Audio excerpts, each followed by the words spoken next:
Mark, I know that one of our requirements on, and the reason we started Broker Up we started Broker Up a long time ago, but these quarterly calls, and pardon me if I'm distracted because I'm continuing to let people in. But one of the things I know we need to talk about is advertising, right? It is, and we're going to There, get, or do you have an agenda that you just want to jump into? I do, and I'm going to go to Greg Advertising second on Okay. the list because I want to start with something that's got more substance to it. And the reason I say that is because Greg Advertising rules and regulations are just that. They're rules and regulations. There's nothing glamorous or exciting about them. Everybody wants to have an exception to anything that the Georgia Real Estate Commission might say. But what about this? And well, I saw someone doing this and all this. So it's really not glamorous. These are the rules, and you need to adhere to the rules. So I'm going to go to that second because I thought there was something that might be more appropriate to start with. And that is, fortunately, all of you at Atlanta Communities Real Estate Brokerage help me each and every week get better at what I do and also help direct me on where I might need to go. And because of that, I am committed to helping all of you make a difference in your business and maybe in your personal life if it goes that far, if that reaches that good, but certainly in your real estate business, if nothing else. And to that end, occasionally, actually more than that, I shouldn't say occasionally, on Rocks, I get some great stuff. And in this case, I'm not sure if she's on the Zoom today, but Paige Bland Thompson of HECM05 at Cherokee Woodstock shared this on Rocks. And it was from the Orlando Association of Realtors, who had Martha Stewart there in their at their association meeting. I'm not sure if it was a retreat. I'm not really sure of the details because I'm not usually a detail person. But she put out these 15 mindset hacks to get your brain on board with your goals. And Paige Bland Thompson of Cherokee Woodstock shared it on Rocks. And because she did, I thought this was a great way to start the meeting today. So these are from Martha Stewart and their 15 mindset hacks to get your brain on board with your goals. Number one, think of new ways to solve old problems. So stretch your mind and think of new ways to solve old problems. Number two, know your client. How are you going to do that? Probably through conversations and actually speaking with your client and getting to know your client if you don't know them already. Number three, always keep pushing forward. Keep moving. Keep going towards the goal. Keep pushing forward and keep going on down the road. Number four, do your homework. Yes, it's important that you know what you're doing. And the best way for you to do that is to keep going and to do your homework each and every day, whatever that means. Number five, have a voracious curiosity. Always be curious. You remember Curious George from when you were a kid, maybe, the little monkey that was curious about everything. That's the type of curiosity you should have. And yesterday I took my vehicle in for service, and without going into detail, it's at a dealership that only deals in one specific brand of vehicle. And everywhere I looked, there was nothing but those vehicles. It's the most amazing thing. See, that's curiosity. I made something that's really nothing into something that was like, wow, this is really cool. Number six, don't try to predict, be a chameleon. So don't try to predict what's going to happen. Be adaptable and changeable and flow. Go with the flow. Make sure that you're going with the flow. Don't try to predict, be a chameleon. Number seven, have a bigger vision. So have a bigger vision than what's normally going on have a bigger vision to see the end result. And in our case, it's satisfied clients who have either successfully sold or purchased a property. Number 8, become an expert. You know, people give me all kinds of credibility as being the expert. And you know why? It's because I'm curious and I read and I try to find solutions to every problem I'm dealt with. And that's how you become an expert. Number 9, be consistent. That's building key habits and doing things consistently over time. Number 10, use all the tools available to you, whatever that means to you, all the tools that are available. Atlantic Communities Real Estate Brokerages provides all kinds of tools for you guys. And so does the First Multiple Listing Service, and so does the Georgia Multiple Listing Service. And we only use a little bit, kind of like we use our brains, just a little bit. So use all the tools that are available to you. Number 11, be authentic, be the real you. If you're the real you, you don't have to try to be somebody else, nor will you forget who the real you is by being somebody else. Be authentic. Number 12, be an exceptional time manager. That's pretty easy. Manage your time. In the movie Gone with the Wind, they show a picture of the sundial next to the porch at 12 Oaks. And on that sundial, it says, do not squander time, for it is the stuff life is made of. Time is important. It's the most valuable asset you have because you're never going to get it back again. Number 13, be an early adopter. Think about if you were on Twitter or Instagram, any of those things first. You'd already have a presence there because you can always drop something later if you're an early adopter, but you can't ever be an early adopter if you didn't go after it first. Number 14, work with those who are where you want to be. In other words, surround yourself by people you want to emulate and people that you want to be as good as or better than. Number 15, always have a sense of humor. Don't be so full of yourself that you can't laugh at yourself. Make sure that you're entertaining it. The one thing I want to do every night when I go to bed is know that I at least, at some point during the day, entertained at least one person, because that's part of my goal. I try to educate, I try to help, I try to do all these things, but always I try to do it with a sense of humor because it makes people respond better. So, thank you, Paige Bland Thompson, for posting that on Rocks. If any of you haven't seen that, you can click on the link on Rocks and you will be able to see those 15 mindset hacks. Do we have a mute situation?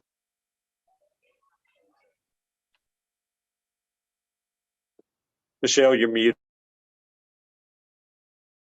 Oh, I muted myself, but Okay. make sure that you're off of mute because I just wanted to. Okay, I'm off mute.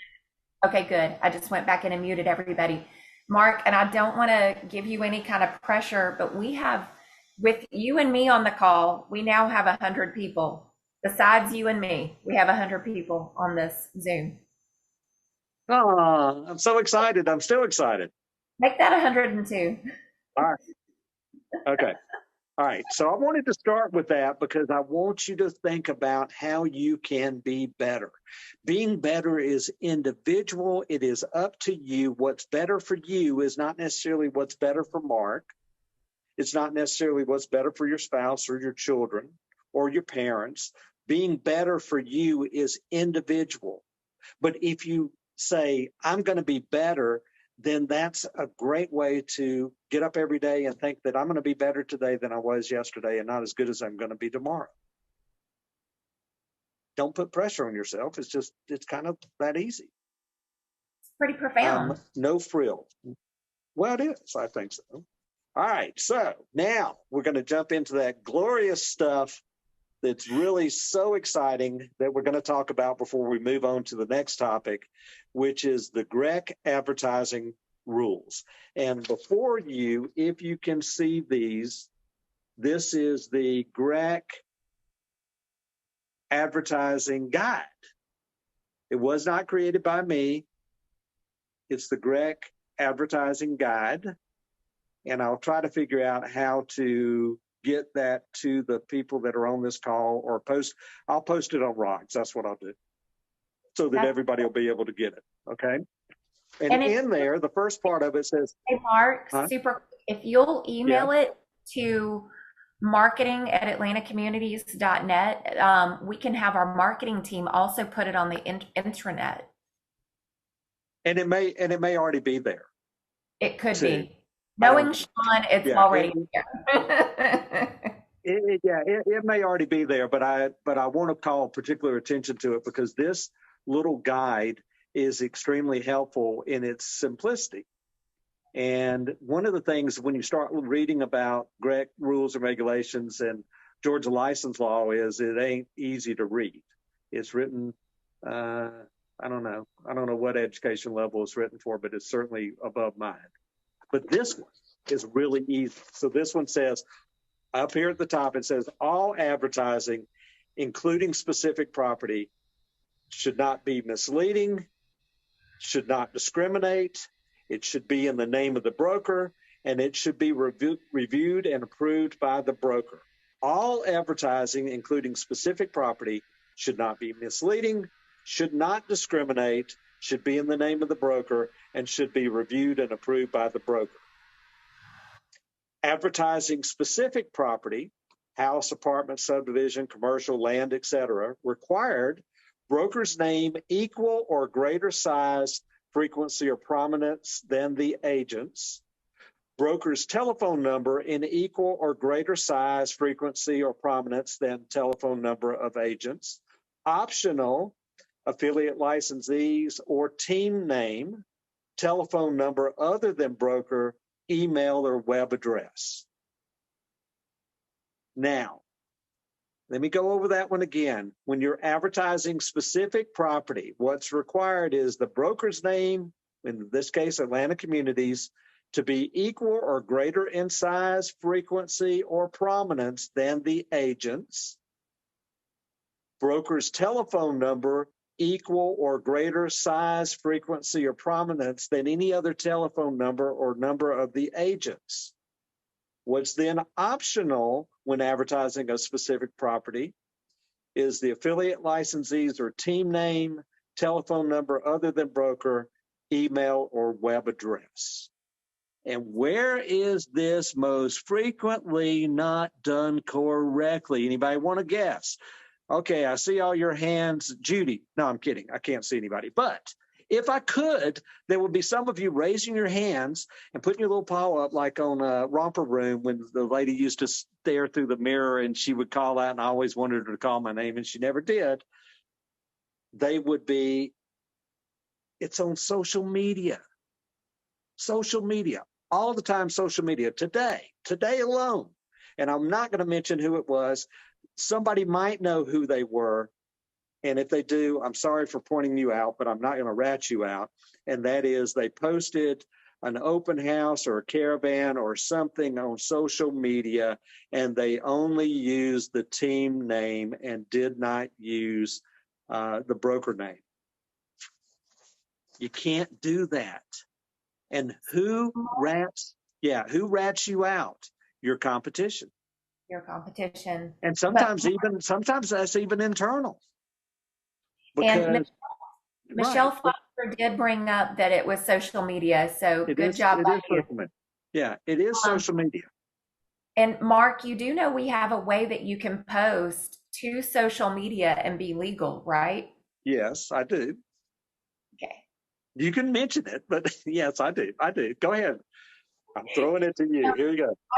I teach these classes that are on this thing called KV Core. I don't know if y'all have heard of it, but KV Core does have a way for you to be able to post to social media, and it keeps you legal because it gives credit back to the broker that actually has the listing. So shameless plug. Sorry, had to do it. No, it's okay. Yesterday. And so what this ultimately means is that when there's like this happened to be a flyer, and on the flyer it only had the team name, the entity name, and it didn't have Atlanta Communities on there. I can't remember if it had phone numbers or not. That's really the minor part of it, but it didn't have Atlanta Communities. I realize that some of you are probably embarrassed to be known or affiliated with Atlanta Communities because of me. because you may have thought that I've done something that's crazy, or people might laugh at you if they go, "Oh gosh, you work with that guy." I'm sorry if that's the case, but you got to put Atlanta Communities on there. It's got to be done. You got to make sure that you're putting Atlanta Communities on your stuff if you're advertising a single property. You got to do it. It's not my Yeah. rule. Remember, this is the GREC advertising guide, not Mark's advertising guide, not Atlanta Communities advertising guide. It's GREC's, which means that it's critically important that we do what it says, because they're the entity that will ultimately put the hammer down on us in the event somebody complains or whatever. And I can tell you that because of the way the world is turning right now, a little wonky on its axis, possibly, there's more likelihood that somebody will turn your ass in right now at this particular point in time than any other time in the history of mankind, because people are angry and mad about all kinds of things that other people do. They're not Yeah. mad about themselves if they do the same thing, but they're damn sure mad about you if you do it. Well, and Mark, I want to bring up another thing. Okay, another shameless plug, because you brought up flyers. Did you know that we have a marketing suite? Yes, but I like your shameless plugs. You're like, it's like you're my Ed McMahon to my Johnny Carson. That's what I'm trying to do. I'm I just know. Well, a no, color friend. you're doing a good job. So, but we have beautiful pieces that are so easy to use right in our marketing suite. And it's at acmarketingsuite.com, or you can get to it at our intranet site or on one login. But all of these pieces, when you promote something, if you fill out your profile, and by the way, there's videos for all of this, they keep you legal. Atlanta Communities has done everything to keep us legal, right? Absolutely. And I know some of you, because I want to be, wait a second, let me fix myself here. I want to be sensitive to the time, energy, and effort you've spent creating a logo and an identity and all that. And I know how super important it is to you. And I wish the Georgia Real Estate Commission thought the same way. But unfortunately, they say you can have all that as long as you got Atlanta Communities on there. And yes, when you look around out in the marketplace, so don't keep the enthusiasm down, because I know what you're going to say is, Mark, I see this all the time, all everywhere. Yeah, I got it. I got it. And they're just an accident waiting to happen. I'm not responsible for the rest of the world. I'm only trying to help all of you. That's it. The rest of these licensees out there that work for other brokerages and all, I would love for them to be clued in, but unfortunately, I can't control their actions, nor am I overly concerned about their actions, because we want to be the one that sets the standard, and we want to be the one that's in compliance. It'll make your life easier. And for any of you out there on the Zoom that have ever experienced a GREC investigation as it relates to any of this in advertising and all, they just go by the facts. Remember Dragnet, for those of you who are old enough, or Adam 12, or any of the police shows, they just want the facts. And they are not interested in what led you to do what or whatever. Here's the rule, and here's what you did. And that's all they do. That's all they do.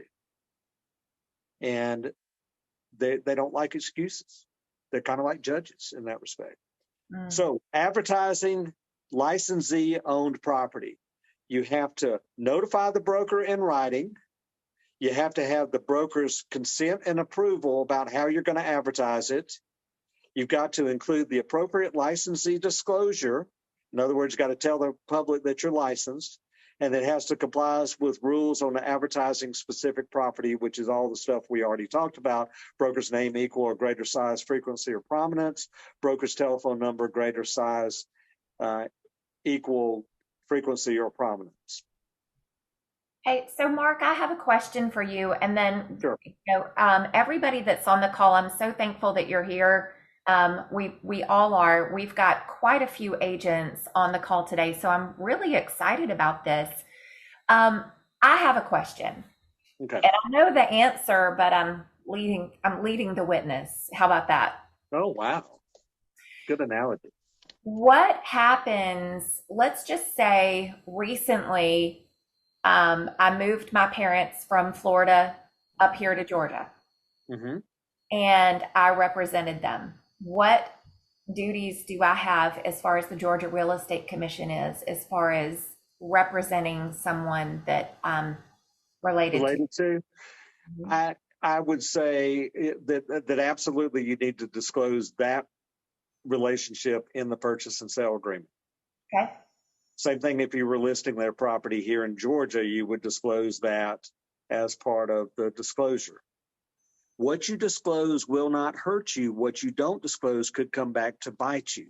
It's really that simple. And, for me, I'm always looking for the common sense approach. It is part of GREC rules and regulations and Georgia license law, but more importantly than that, it's just common sense. It's common sense. You got a familiar relationship. If it's somebody that you're not related to, but you've been best friends with your whole life or whatever, you don't need to disclose that. That's not the same type of relationship.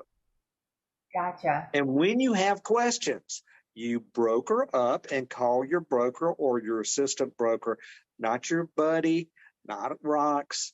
Call your broker or assistant broker and get the answer you need that we will stand behind. So I shouldn't post it on Rocks and ask my question? Well, let's see. If we have 100 people Here I respond go. to your question, if we have Here I go 100 being people, the witness wait, no, no, again. no, no, no. Well, you ask if you have 100 people respond to your question on Rocks. If you're good, you'll have 50% one way and 50% another way. Probably. And Yes, you know what they say about opinions. yes. And So, to that point, most everybody who renders an answer there believes their answer to be correct because it was handed down generationally from wherever they came from in the spirit of giving from whoever they ask at that point, and then they ingrained it into their personality and into their knowledge base, and then they shared it with others. So in other words, it's not there to trip people up. It's just you're only as good. There's a thing called GIGO, garbage in, garbage out. If the information that you've retained and that you got is not good, then when you give it back out, it's still not good. It's good information. You got it and you know it, except for you don't know what you don't know. That's why what it's tough to be responsible for people who are out there doing as they please, getting answers from whomever. And in the old days, I know, you'd get tired of me talking about that, but people really did come to their broker because they didn't have any other means of asking questions. They had to come to their broker because they couldn't go get an answer in seconds by texting somebody or posting on social media or anything. So they came to the broker. And now we live in a completely different world where you're only as good as the person you ask the question of. And if they are good and know the correct answer, then you're much better off than you were before. But if they are give you an answer that they believe is good and it's not good, and then when you get in trouble, you're going to say, well, I got that from so and so. And I'm going to say, wow, you should have asked your broker, mhm. not so and so, because they're not going to be here at the hearing with you. That We'll makes be perfect sense. right. And I don't want people to shake their head and worry about it. Just ask. It's really simple. And we're back to one of Martha's rules, which was be consistent. Once you get something that works, that was weird. Once you get a logo or something like that, or a flyer template or multiple flyer templates that work and have all the proper information, then use those repeatedly over and over and over again. Don't start trying to reinvent the wheel, etc. You want to make sure you're in compliance. And once you comply once, then you use that as the basis for every other thing. It's really the consistency and the habit of doing it that way. So, Mark, I got a direct message and it said, but we don't want to bother the broker initially. It's late. So, and that to me is the kiss of death, right? How you mean like late in the day, like after hours? Yeah, yeah. I think that that's how it was messaged. So, just kind of a quote of things that agents do. I don't want to bother my broker, but when you're dealing with deadlines and, Well, and yeah, well, and gosh, I get to go back to Martha again. I think Martha's been watching Broker Up, is what I really think. These 15 things kind of sound like things I've said before, and I bet she got some of them from me. But anyway, you've got to manage your time. So I've always said that if you want a question answered by your broker, try it at 9 a.m. because there is no line. right. I mean, really, and I realize sometimes you run into things that are after hours, et cetera, but some of these things, the answers are out there, and you just need to know where to go to look for them. And to that end, I'm going to tell you where to go look for them. I want you to visit the Georgia Real Estate Commission website. It's exciting. They got all this information on there, little things you can click on, full of information that is from the source.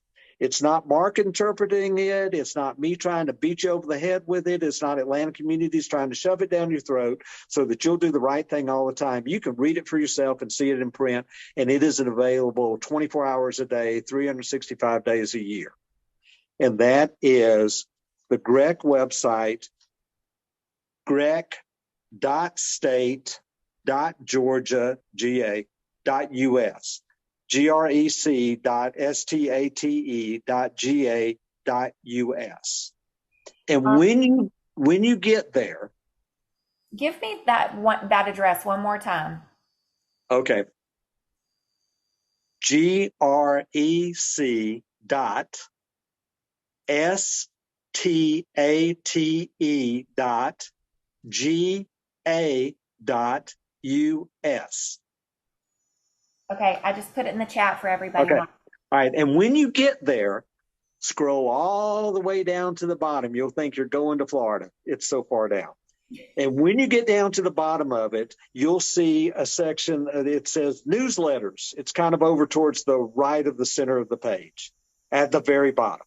And it says newsletters. And when you click on newsletters, it will then open up and show you newsletters from 22, 21, 20, and 19.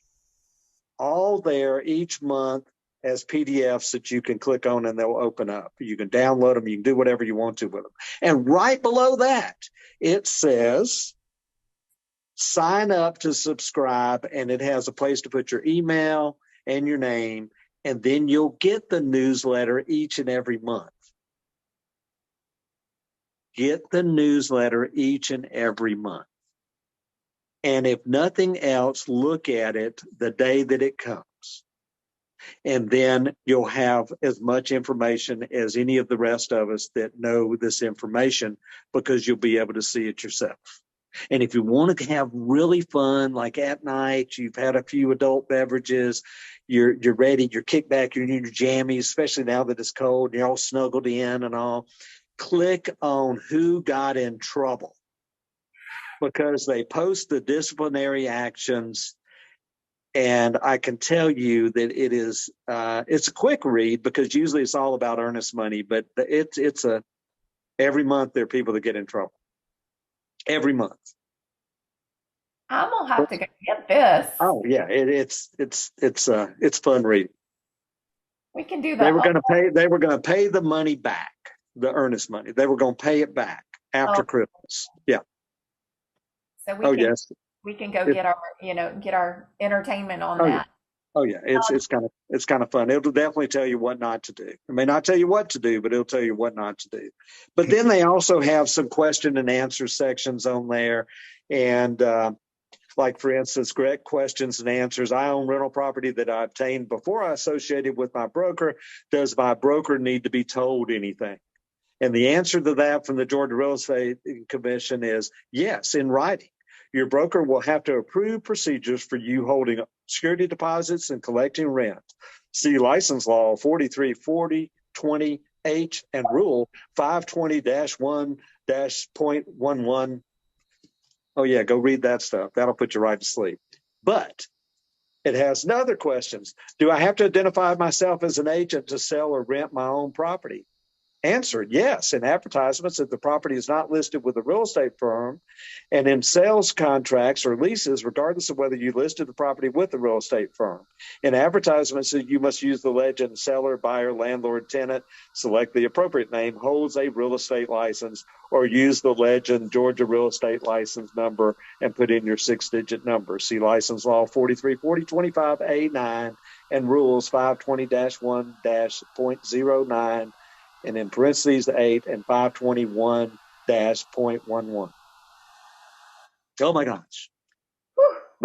But the point is, so let's say that it's 9:37 p.m. and you really want to reach out to Mark. Mark's going to be asleep now that the Braves are out of the World Series chase, and the baseball for Mark is pretty much over because the Braves are not in it anymore.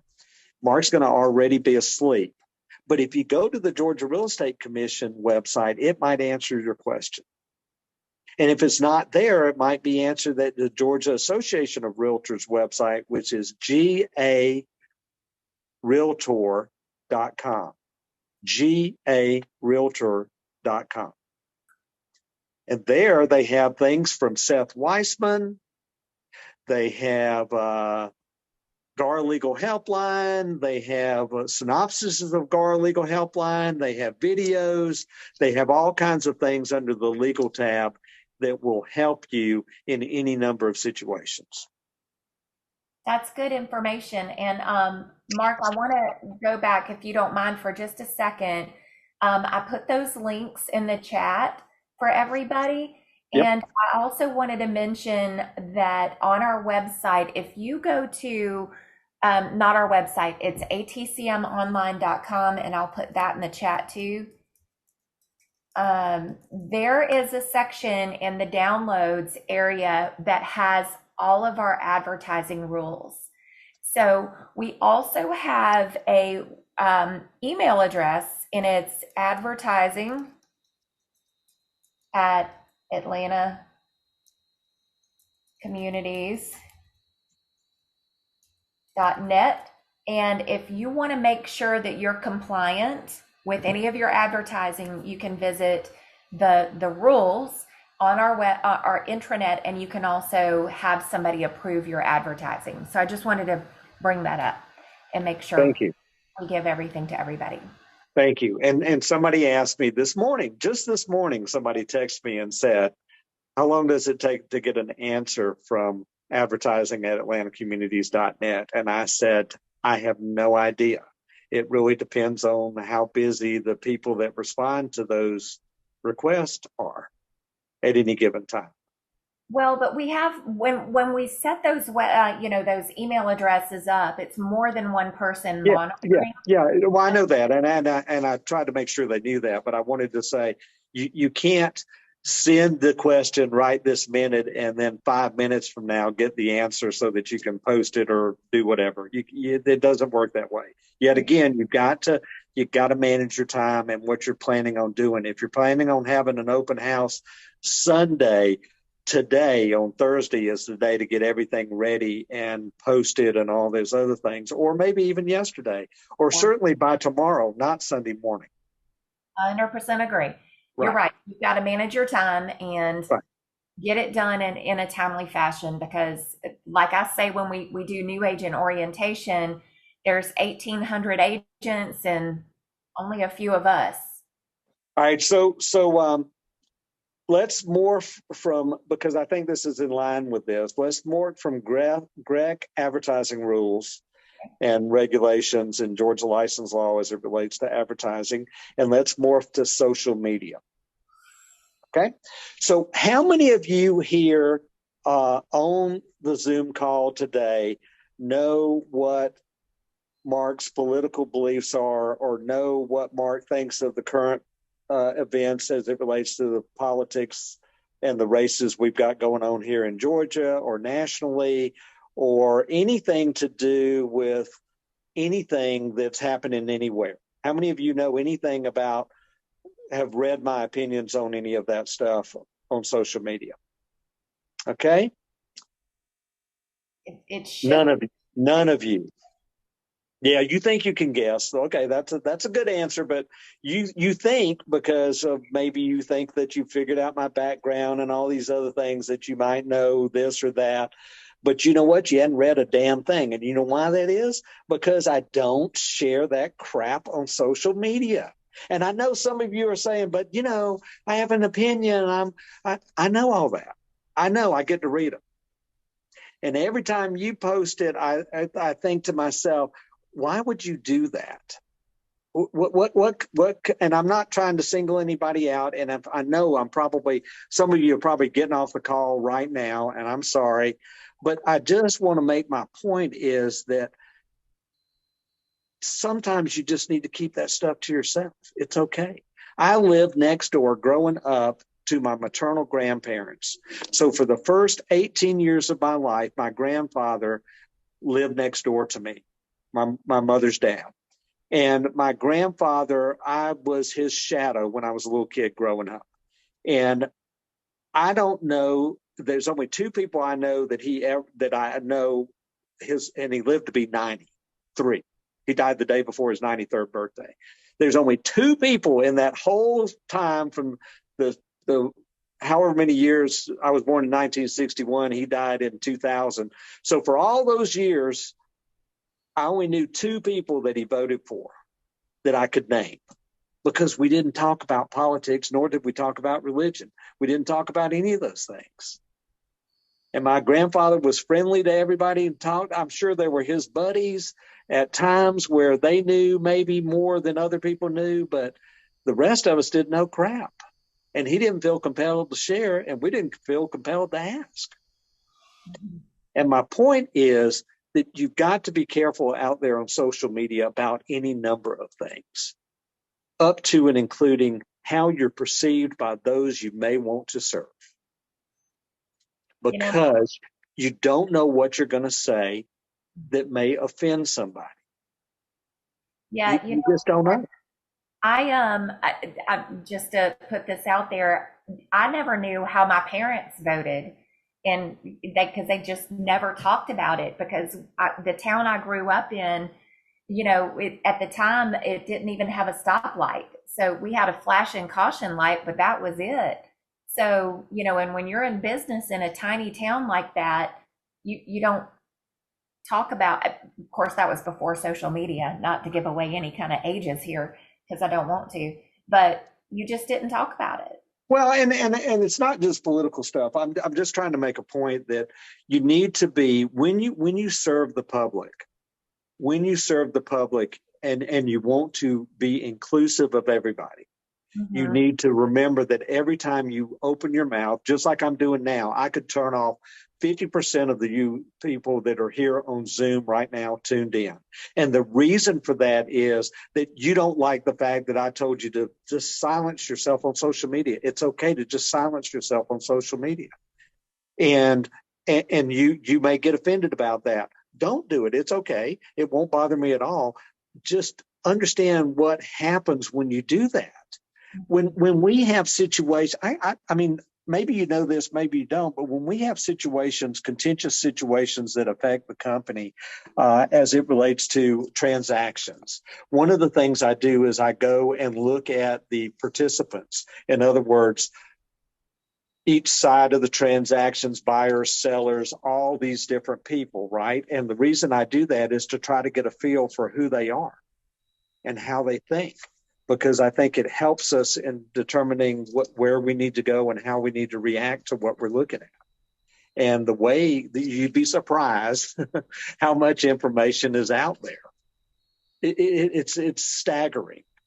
It's staggering. And my point is that you've got to just give it some conscious thought. I'm not trying to censor you. I don't want to censor you, but give it some conscious thought, because you'll never know who didn't do business with you because of something you said that they perceived differently than the way you intended, but they perceived it in cold writing on the internet, on social media. And you really didn't mean what they interpreted it to mean, but that's the way they interpreted it. And so they never used you. And they bought and sold 7 houses in the last year, and you have no idea because they didn't come to you because of something that they perceived that you thought or said. You know? Hey, Mark, can we take that just one step further? Sure. Because I think another issue we need to bring up when it comes to what you post is, speaking specifically of social media or really anything in general, is that if someone takes offense to something you say, the general public, let's go further, fellow real estate agents, even within Atlanta communities, we have all of these little things right here. Screen grab, and they can bring you up on a code of ethics violation. Yeah, and thank you for bringing that up. I really wanted to skirt that part because I don't want any of you to think that Big Brother's watching you, but that's just the world we live in. And you've got to, the better thing to do is to give it conscious thought before you do it. I'm not worried about them censoring me or screen capturing anything I've said because I'm not going to do it.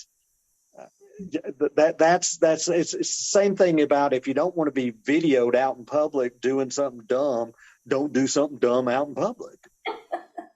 And confiscate people's phones when they come to your house if you're having a party. There you go. I mean, say, hey, here's a bucket. Put all your phones in here. We'll give them back to you when it's time to leave, so that you don't have embarrassing stuff out there on the internet about you. Thank goodness we didn't have all this crap when I was growing up. Otherwise, I'd probably not be sitting in front of you as president. Well, we'll never tell what you did, Mark. Well, you're exactly right. We will not. We will not. That's why I'm not running for political office, because everybody who ever had an axe to grind with me would be coming out of the woodwork telling what I did. You got some skeletons? I don't know that I have any, but somebody would find some. That's not necessarily to say I have any. It's just saying that someone would find some. So let's keep talking about social media for a minute. And that is, when you post on Rocks or on your public page, some investor person that sent you a property that they're thinking about selling, or some off the market property, remember that the Georgia Real Estate Commission rules and regulations and Georgia license law says you must have written permission from the seller to advertise or market a property. And even that kind of thing is marketing a property. So when you have someone that you know is a real estate investor or whatever and has a property that they send to you and ask you to share it on social media, you are in many respects sharing property from somebody who has disdain for real estate agents, which is why they don't hire us to market the property and why they want mass exposure, because they really don't get out of it what they think they're going to get out of it. They just don't want to pay any money for it. So just yet again, I just want to heighten your thought process and your consciousness. They don't like us. I know some of you probably, because I see those complaints on Rocks as well about advertisements about properties coming from people and all this, right? Well, I get about 1 million of them, and some of the ones I get are from these real estate investors, and most of them have out-of-state phone numbers, et cetera, and they'll send it. And then when you read the fine print, it'll say, do not go directly to the seller, blah, blah, blah, because they're wholesalers.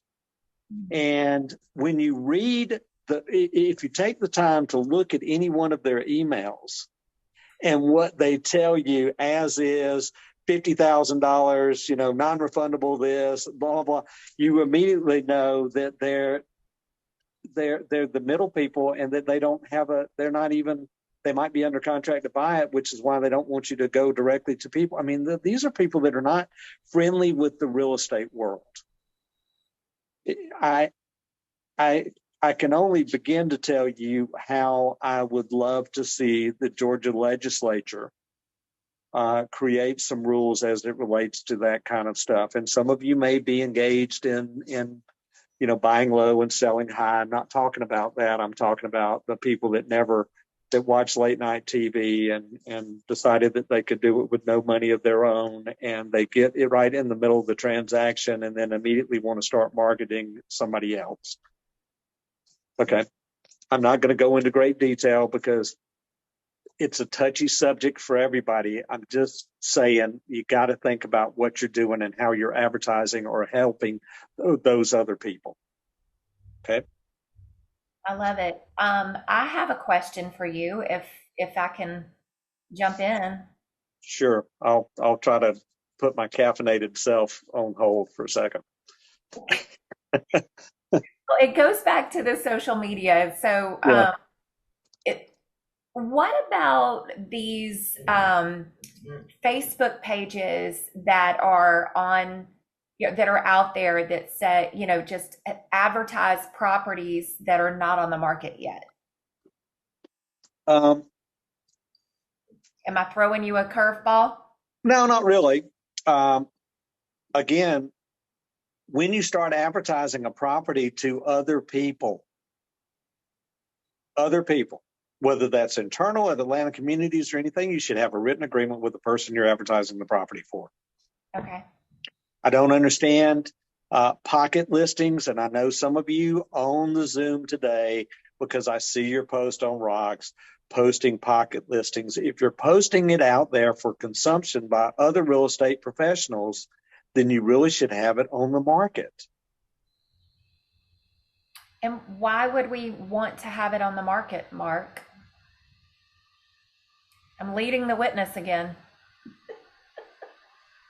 Why would we want to have it on the market? Yeah. Because we want to get it to the widest audience possible. Oh. And every time we don't do that, we potentially limit what the seller can do or not do, even for the best of reasons, which is the seller doesn't want to have people traipsing through their house and they're so junky and all these. I get all that. And I understand it, and I'm sensitive to it. But being sensitive to it and doing what's in the seller's best interest and advising the seller of such are two different things. And sometimes we have to go against the grain like I'm doing now. I have to try to be the voice of reason, even if all of you would cast stones at me, and certainly everyone that has wanted to do it or has done it or is doing it right now. You want to tell me if we hung up right now, you would immediately, some of you won't, but you want to reach out to me and tell me all the reasons why you did it the way you did it. I get it. But if you're advertising it to other people, you really should have it listed. Makes sense. All right. Do you have time for a question or a couple questions? Well, And maybe. Or do you hold them and then we can get back to your list. Yeah, let's hold them for a second. So let's talk about the next thing. I got it. I'm on my phone. All right. So for those of you who don't know, I do all this on my phone. My laptop is sitting right here. I'm not on my laptop. I'm using my phone for my Zoom call. And the reason I do that is because the clarity of the phone is so much better than the laptop. And everybody's cameras are different, but I try to look the best I can, which probably needs to be the laptop because I'd be blurry, but I try to look the best I can. So I'm on my phone. And the reason that I'm bringing that up is because I also see on Rocks and on social media, but specifically on Rocks, all these things about, I got a text from so-and-so. This was what the text says something like, I called your number yesterday, but didn't leave a message, wondering if you could show me a property sometime this week. The answer is no. Delete that stuff and block those numbers. Same thing with these cash buyers that are reaching out to you and they don't know you from anybody and they're cash buyers and they're coming to you. Really? And my budget's up to $1 million. Really? Well, let me see. I don't have $1 million, but if I had $1 million, I'm not going to just randomly text or email real estate agents to go look at property. Because I figure if I got $1 million somehow, I'm smart enough to know that I should probably have some type of better relationship with a real estate professional than just soliciting one randomly by texting them. Nothing good will come of those. Nothing good will come of those. It's the same thing as Judson asking you for damn gift cards, or Natasha, or Robert, or me. Nothing good is going to come from that. We don't need gift cards, and they don't need to buy property. I don't know what they're after. I don't know what they're up to. It's the same people where they want to go see property and they're a cash buyer and they're doing this and doing that. And then they're going to wire the earnest money or whatever, and days go by and they never get to it. And they got something else happen and they were in a car wreck. And I don't understand what their deal is, but whatever it is, don't fall for it. It's around the company. Every week, I get questions from every corner of the company about those things. And the stories are always slightly different, etc. But they all have one common thing in common, and that is they're not real. I don't get, sometimes they're like real people. I don't even know what their thrill is in going and looking at property they're never going to buy and can't afford. I don't get it.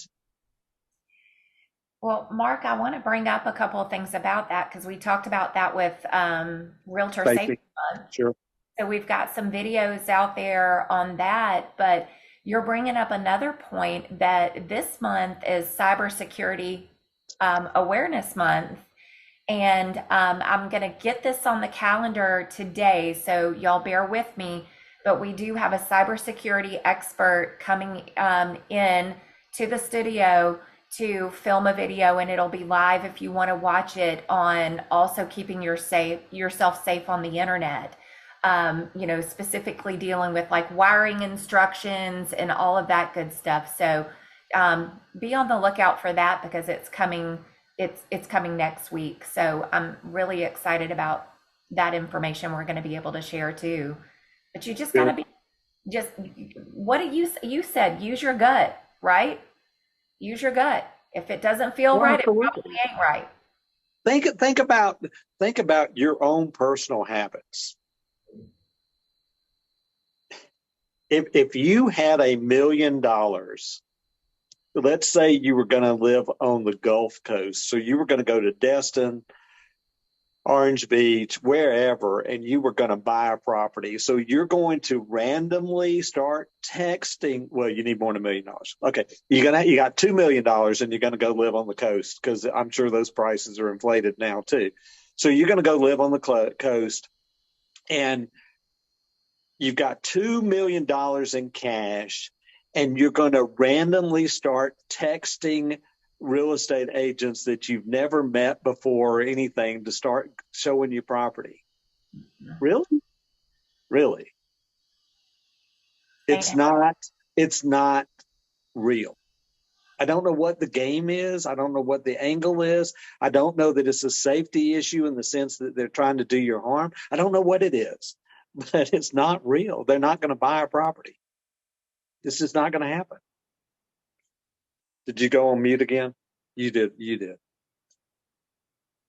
Yeah, I'm sorry. I was. No, it's okay. I just wanted to make sure that I wasn't muted because then I would quickly run out of something to say.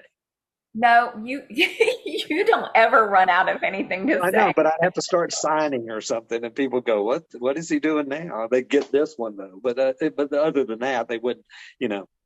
There's a few hand gestures I know that would make. Those don't need to go on social media. No, they do not. We're recorded, Mark. You are correct. All right.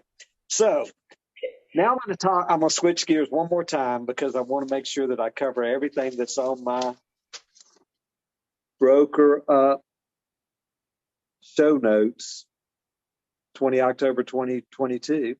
See, it's like I had my own producer. Oh, I was the producer, or what would you call it? Yeah, I guess I would be my producer. You're the That's really director. good. Yeah, or director. So, Like I said, I'm just here to provide the color. well, and you're doing a great job, by the way. Thank you for co-hosting with me today. Um, now you know why. Now everybody knows why it's limited to roughly 3 minutes every Saturday, because you don't want to spend your whole Saturday listening to me go on and on and on. I hope everybody that's out there in Zoom land is entertained and more importantly is learning something. So nod your heads collectively if you are. If you're shaking it side to side, sorry. I didn't want to disappoint you, but hey, can't please everybody. Okay, so I'm going to say these things because I think that this is important. And the first one is be open. Don't back yourself into a corner. And by that, I mean, put out the welcome mat, invite everything, and let the person you work for be the person who removes the welcome mat. I watch unfold all the time people who start pulling in the welcome mat for no good reason. Listing agents do it probably more than anyone, but buyer's agents do it too. And that is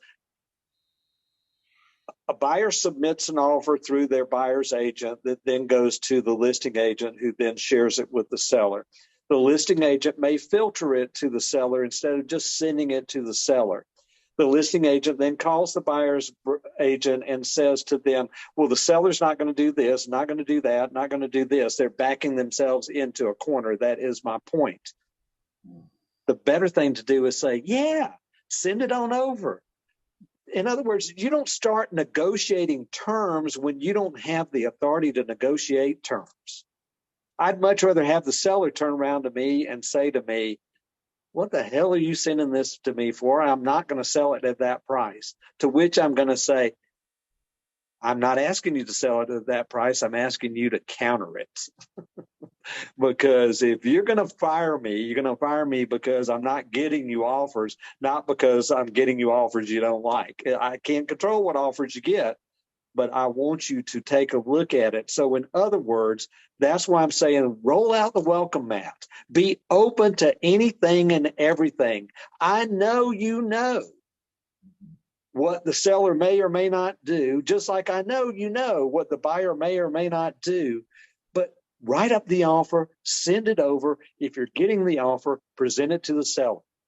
Sometimes on rocks, with an amendment to address concerns, you are trying to figure out how to handle the amendment to address concerns and contractors and this, that, and the other, instead of getting that information to the seller. Michelle, did you disappear? Just for a minute. Just for a minute. Okay. I want to make sure I wasn't off the air. But I see you trying to get all these things because you're concerned with what the seller might say if they get that amendment to address concerns. And what the truth is that you potentially have missed the sales opportunity, which was to talk to the seller about all those things that could be on there prior to the seller getting it. In other words, to use a military combat situation and all, you're waiting until the bullets are coming at you to then say, wow, I should probably take some action to cover myself or to do whatever. That's the wrong time to do it. The conversation comes when you're first listing the property. And the reason that that's important is because let the seller make the decision. This is specifically, there was something on rocks where we as professionals, and this happens a lot on there, were getting offended by what was transpiring. And my thing is, be open to anything that transpires. If they care enough to offer, they may care enough to own. Remember that. If they care enough to offer, they may care enough to own. There are enough houses out there that they could pick, and yet they pick the one that you listed because they may care enough to own it. Do whatever it takes. And with the appreciation and run up in values that we've had in the last few years, there's generally equity and all. You know, the fact that you might not sell it at 550 and you're going to sell it at 525, the sellers should already be thinking about that. If they don't want to own the dump anymore, then they need to be willing to let go of it. And you need to just not be so much, you need to be the confidant and the counselor and all these other things to the seller, but you don't need to be the gatekeeper. Invite any and all offers and present them with enthusiasm and excitement. And when they say, well, the buyer's going to come in low, go, perfect. There's no place for the buyer to go but up. Awesome. I'll get it over to the seller. I'm going to work really hard to try to get this offer accepted. Instead of like, that seller's not going to ever go, they're not going to take that offer. What the heck? Why are you even wasting our time? Don't even bother sending it over. Really? That's how you're going to do? That's rolling up the welcome mat. The seller can roll up the welcome mat by saying, thanks for the offer. We're not countering. Okay? Something to think about. Don't box yourself into a corner. Seller's choice. Seller's choice. Buyer's choice. Buyer's choice. Write the offer. No property in Metro Atlanta in the history of my time in real estate has ever sold without an offer and an acceptance of that offer. Never. So what does that say? That the offer is critical to having a closing. The offer. Who knew?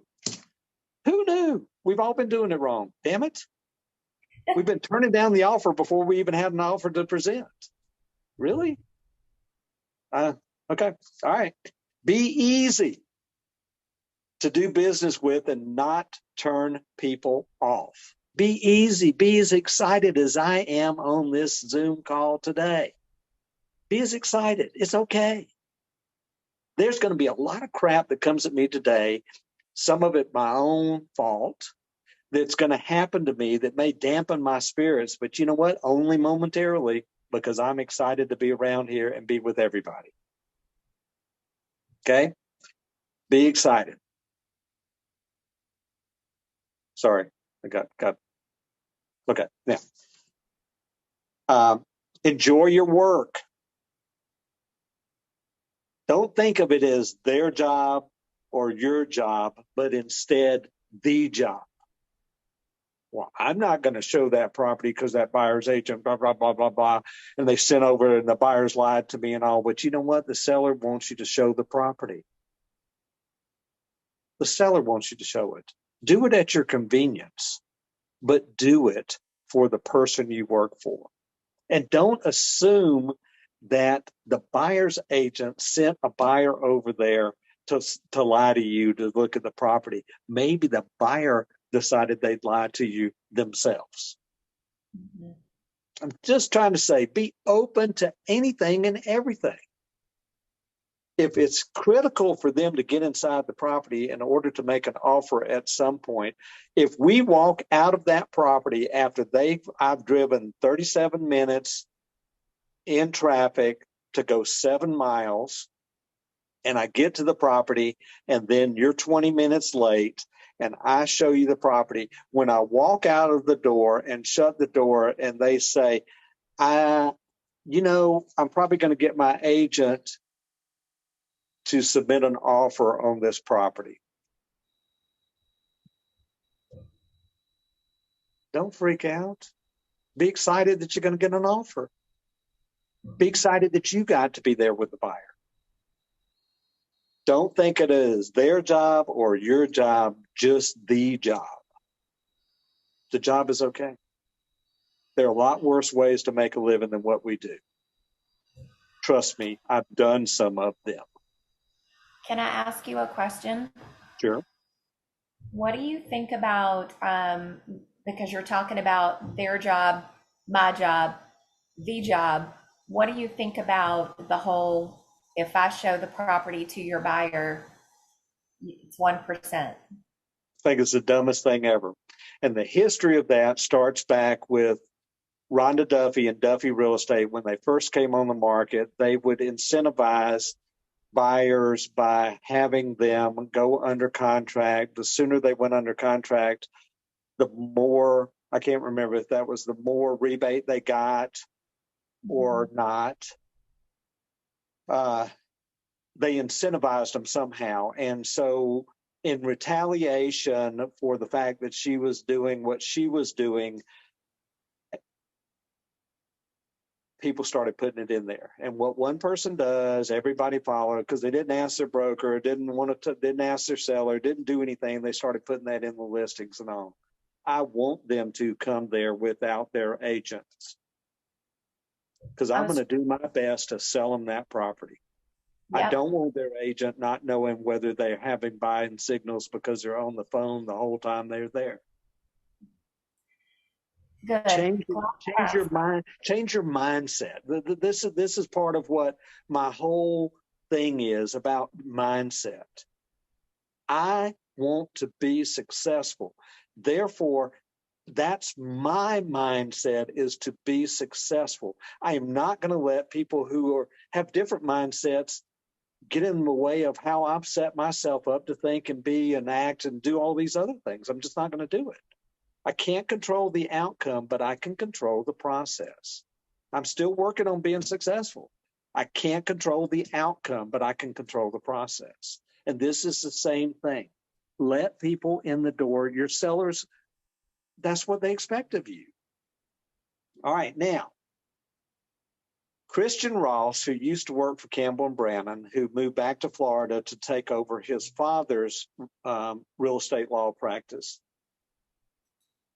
had some sayings, and I think they're extremely appropriate here, which is, it's not your fault, but it's your problem. That's a good one. Yes. So over here on my wall, which you won't be able to see, but anyway, right up there, that top saying right there, it says, keep your eyes on the solution, not on the problem. And the reason that that's up there is because my whole life, since I was about 15 years old, I've worked for Chess King, which was a division of the Melville Corporation. It was a clothing store at South Lake Mall, south of Atlanta. In 1977, when I started there, they had a little thing, a saying that said, keep your eyes on the solution, not on the problem. And I've lived the rest of my life, which is a long time now, going by that. So keep your eyes on the solution, not on the problem. It's not your fault, but it's your problem. Solve the problem. Don't get involved in all the emotions of who did what to whom, when, where, why. It doesn't matter. It doesn't matter. It's about the problem. Fix the problem. Fix the problem. And then Christian would also say at closings, he would say, when he was asked a question, in his normal, he'd say, that's normal. That's normal and customary. He'd be asked about fees or this, that, and the other, and he would say, that's normal and customary. And what he was doing was calming the waters, because you know who got mad about this fee or that fee, HOA fees, proration of taxes and all that? It wasn't the buyer or the seller. It wasn't the buyer or seller, it was the agents. So what you think and what gets you angry and mad affects the people you work with.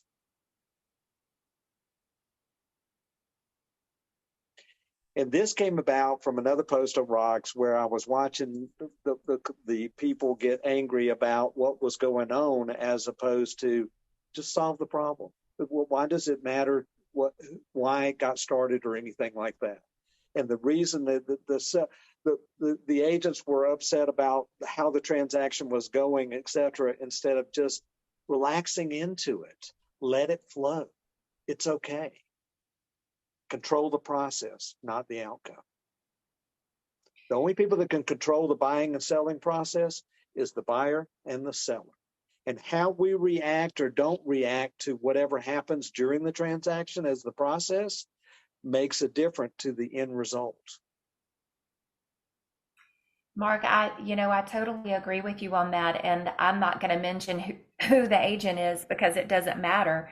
But we're dear friends after a really contentious transaction that happened. Well, I mean, I was at another brokerage still when this happened, but we found a way to solve the problem together, even though it was my seller that, or the seller, as you say, the seller that was That's being all. jerk, and it was my client. And we just did just that. We focused on the problem, and we're dear friends ever since then, because we fixed it and just You fixed it. got the That's transaction our done. role. That's our role. Our role is to make the transaction smooth, is to get people from point A to point B and to handle anything that happens. So the great analogy is being a pilot. A pilot flies from point to point, and what they're trying not to do is have any mishaps or anything between point A to point B. They take off, get to cruising altitude, cruise along. Hopefully, sometimes they have to make course corrections. That's handling the problems as it goes along, and then they land successfully on the other end. And that's exactly what we want to do. You don't hear pilots in the cockpit on the black box recorder going, damn turbulence, where the hell did that come from? They don't think of it that way. They just fix the problem, meaning that they change altitude or go whatever. They go around the storm, all those other things. Makes a big Makes, difference. makes Makes a sense. big difference. Right. All right. Now we're going to go one more time, and that's who shows who what. Who shows who what?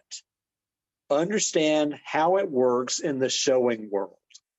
So I also see on rocks frequently about feedback or about how this showing agent left the property after the showing. And the reason I'm bringing this up, and for some of you, this may be offensive, and again, I apologize in advance, but don't take it personally. I'm not talking about anybody here specifically, okay? Not talking about anybody here specifically. Think about who is showing property out there in the marketplace. If they're from a team, and I know there's teams on here, and you won't, this is not about you. So relax. Don't get defensive. It's the junior person on the team that just met the buyer, the prospective buyer today, and rolled up to the house to let somebody in. And the whole time they're in the property, they're on their phone doing this, doing that. And when the buyer walks by, they go, so what do you think? And they start to answer, and they're right back to their phone or whatever. And the reason it's important to know who's out there showing the property is because that's why we don't get feedback and stuff, because quite frankly, they don't know. They either don't know enough to ask to go through and close on every property, which is, so what'd you like? Didn't you like? Why did you not like that? What do you think of it? Even when they roll up on the property, they don't stand in the front yard when the husband says, I'd never buy a property below street level because all the water comes into the property. They want to buy it up on a slight hill. They don't ask any of those questions, not because they don't want to. Maybe it's because they don't know to. You got to think about who's showing property. And you can't get mad about it. And if it really matters to you, go to the showings. Mm-hmm. Now, don't throw all that stuff at me. Gosh, stop. Stop. I know I said the wrong thing, okay? I'll admit it. Go to the showings. That way you can make sure the lights are turned off and all these other things. I don't really think anybody's out there they're waiting for your property to come on the market so they can go there and leave the back door open. They're waiting for your property to come there so they can lock the seller out of the property. They can't wait. They're seeking your properties out because they just want to punish you. Really? No, that's not the case. That's not the case. So when you pick up a key from a seller to put in a lockbox, make a copy. Get an extra one. Have contingency plans. think about who is showing your property. And I guarantee you, with all the big teams we have in the marketplace today, and I know because you do report this on Rock, you've got a lot of people that are out there showing property who really don't know much about real estate in general, and specifically about showing property and the differences between objections and between offhand comments and all these other things. They just don't. And they also don't know about the condition of the property and to make sure that they don't track mud in or anything, or they don't realize it and then they're afraid to tell everybody. Mhm. Well, and honestly, Mark, I love that you're bringing this up because stuff happens It when you're does. out showing property. Do you remember when we used to have those lockbox keys that you put on the modem? Do we even know what modems are anymore? You plugged it into the phone line. Do you remember those? Mm-hmm. I dropped mine off a deck one time and had to stop showing property. So doors get locked, keys get lost, and stuff happens when you're out there in the industry. It does. And the point is that you don't assume that people are out to get you or that people are doing it negligently. I'm telling you, I just don't know. I don't know that people. I just think it's the way we live today. Agree. Yeah, you're going to have to mute again. Yep, I'm doing it right now. Okay. All right, unmute yourself, Mark. Okay. Okay.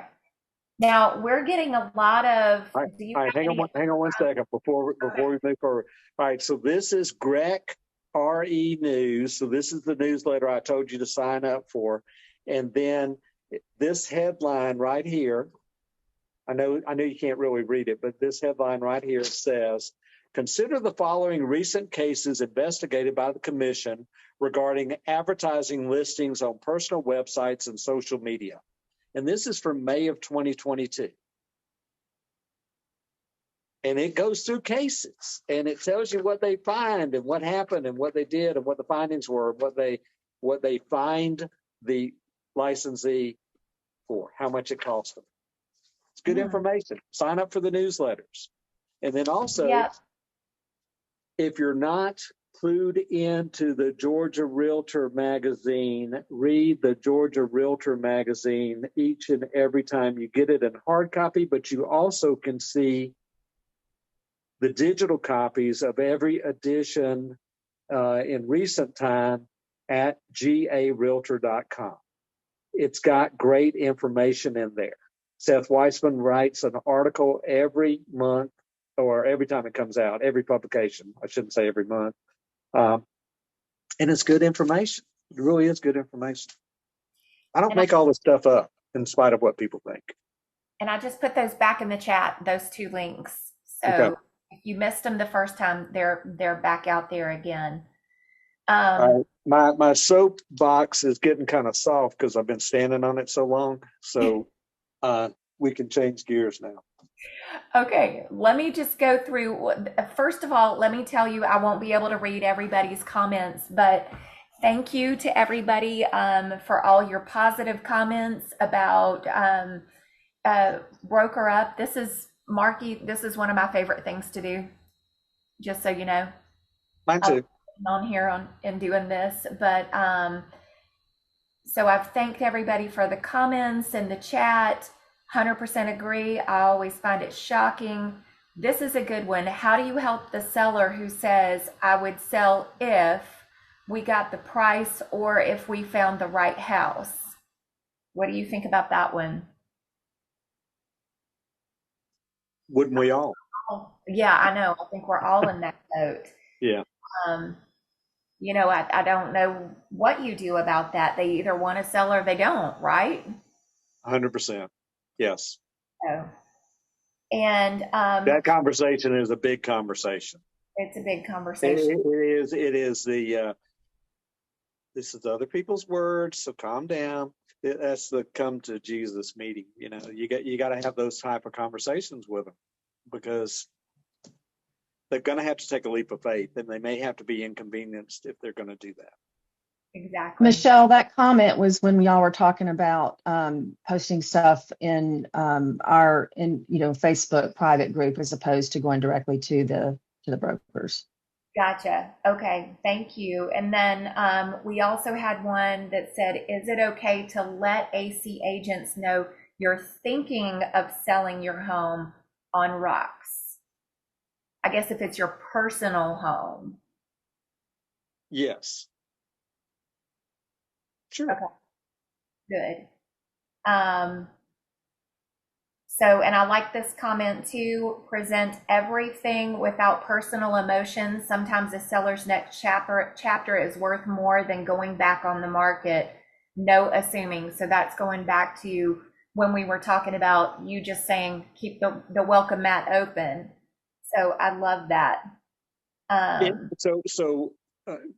sure enough of you know this by now, but everything I know, I either learned in a movie or a song lyric.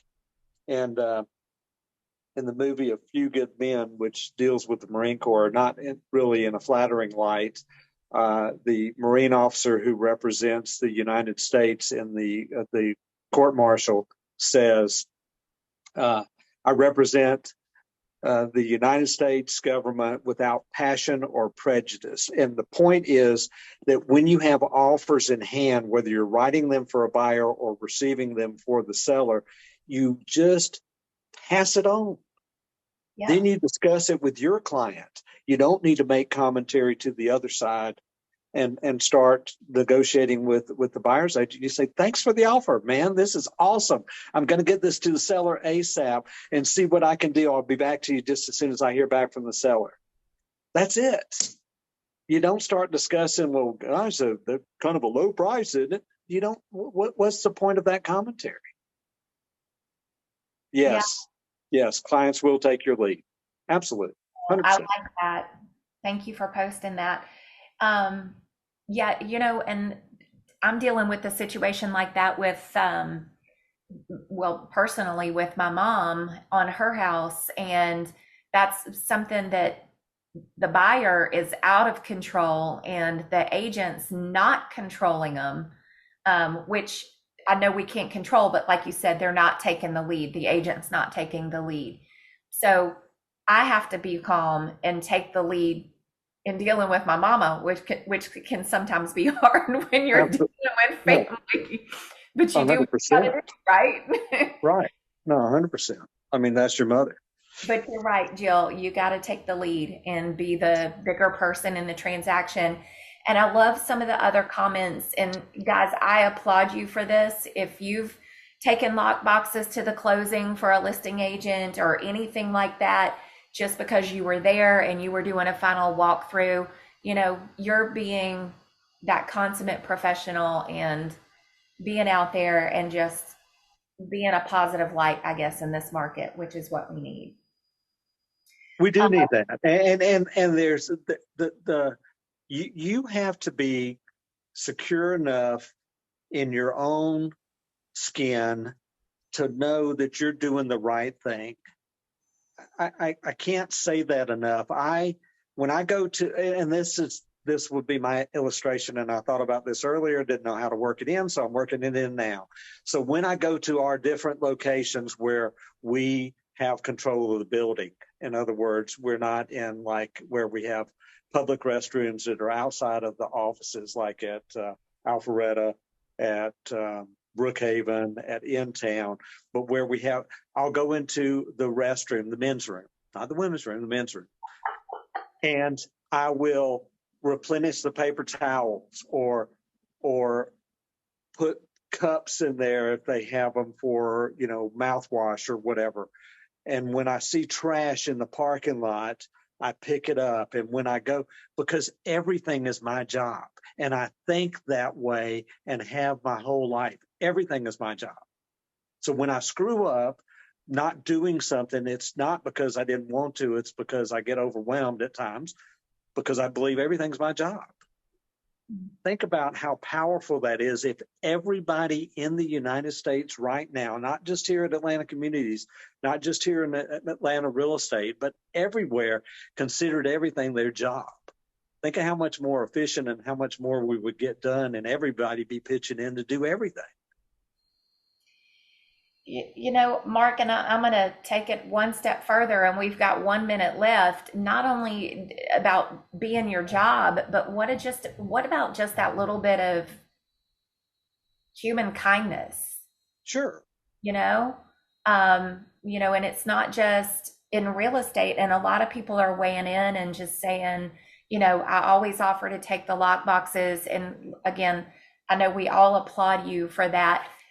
In doing that, but just the little things, like you're in the grocery store and, I was in the grocery store the other day and somebody was trying to reach something and couldn't get to it because they were in one of the, the mobile carts. Just reach and help somebody, little things like that make such a huge impact in the world. And we all can't be perfect, but, those little. I'm far from that. Just ask my wife. Well, I mean, if you ask my husband, he'd say the same thing. So yeah, I mean, it's just one of those things where we get too busy at times trying to stay within ourselves, and what we really need to do is expand ourselves outward.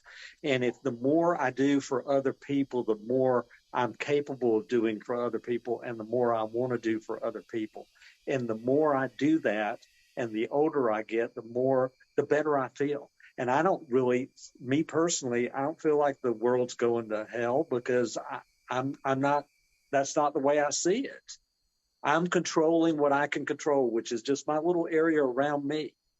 I can't control everybody, but I can help, maybe change some people or have people. I had a waiter not too long ago that really kind of gave us crappy service. And I know why he did it, because he didn't think we were going to tip the same as everybody else in the room. And I tipped him more than I would have normally tipped, which would have been a good tip anyway, because I wanted to prove his ass wrong. Well, and you probably changed his mindset. I doubt it. He was pretty smug, but he could have been. You know what I mean? But see, I didn't worry about how he was going, what he thought about it. I worried about what I thought about it. See, I mean, yeah. Other people would have stiffed him because he was a jerk. But right. I thought, you know what? I'm not doing that. And Mark, this is why we love you. So we're at 11:31, so we're out of time. But the comments, guys, everybody, thank you so much for all of your comments. I feel like this has been one of our best sessions ever. Yes, I am feisty today. I think I really had the same amount of coffee as I do every day. I don't know what the difference is. I had breakfast. I had my protein thing. I worked out this morning really hard. I just had I was very excited. I actually prepped, which is something that I don't often do. I'm usually fly by the seat of my pants. That's how I had show notes. I really was excited to be in front of hopefully as big an audience as we had today. We had about 134 when we hit our peak. Yeah. Yay. It was exciting. This is awesome.